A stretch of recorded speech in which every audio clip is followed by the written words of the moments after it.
Magandang umaga mga kapuso, maganda pa rin po ngayong araw sa mga pag-uulang dulot ng hanging habagat. Ayon sa Pag-asa, apektado po ng monsoon rains ang Metro Manila, Zambales, Bataan, Calabarzon, ang Mimaropa Region, Bicol at ang Visayas. Pinaalerto po ang mga residente sa banta ng baha o landslide sa gitna ng pag-uulan. Partikular na po sa Mimaropa na isinalalim na po sa General Flood Advisory hanggang alas 6 ng hapon.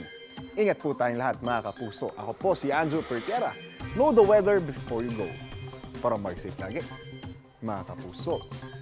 Kapuso, para laging una ka sa mga balita, bisitahin at mag-subscribe sa GMA Integrated News sa YouTube. Sa mga kapuso abroad, samahan nyo kami sa GMA Pinoy TV at sa www.gmanews.tv.